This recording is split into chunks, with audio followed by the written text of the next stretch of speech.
Christmas जज्बा। अब जबकि एक वर्ष समाप्त होकर दूसरा आरंभ होने वाला है और जब यह क्रिसमस उत्सव का माहौल बन ही चुका है, तो क्यों ना हम कुछ समय के लिए रुके और जीवन के उन वरदानों के बारे में सोचकर ईश्वर के प्रति कृतज्ञता व्यक्त करें। आइए हम दैवी शक्तियों से मिले निजी उपहार की सूची का अध्ययन करें, स्वयं से प्रश्न करें कि जो वर्ष हमें अपरिचित भविष्य से मिला रहा है, क्या हम उसके लिए तैयार हैं?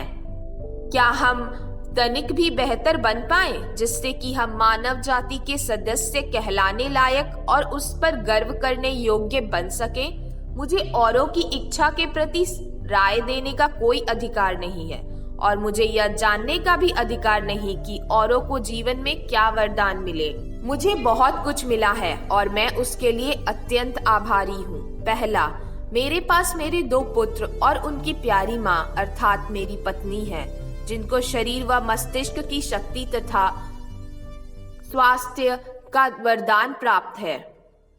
मेरे लिए प्रेरणा के स्रोत हैं। इन्हीं के सहयोग से मैं सफल व्यापारी और देशभक्त बन पाया। दूसरा, मुझे अच्छे स्वास्थ्य और शक्ति का अपरिमित भंडार मिला है। तीसरा, मेरे पास मेरे परिवार और अपनों के लिए कार्य करने का अधिकार प्राप्त है, जो मुझे मानव आवश्यकताओं के हित में कार्य करने को प्रेरित व प्रोत्साहित करते हैं और मुझे सुरक्षा भी देते हैं। चौथा, मैं उस देश की नागरिकता का आनंद लेता हूँ जो युद्ध व उसके दुखों से मुक्त है। ऐसा देश जिसकी जनता के मन में शांति के लिए प्रेम, घर परिवार के लिए आदर और ईश्वर के प्रति अटूट श्रद्धा का भाव सर्वोपरि रहता है। पांचवा, मैं अपनी व्यावसायिक महत्ता का आनंद लेता हूँ, जिसे मैंने कई लोगों की सहायता से अर्जित किया है।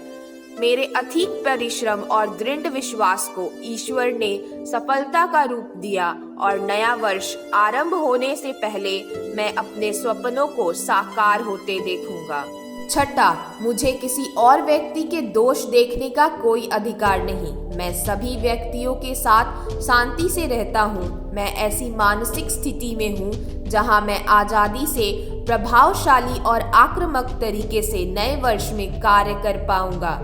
यदि मैंने इस वर्ष कोई अच्छे कार्य किए हैं, तो उम्मीद करता हूँ कि नए वर्ष में दुगुने अच्छे कार्य करूँगा।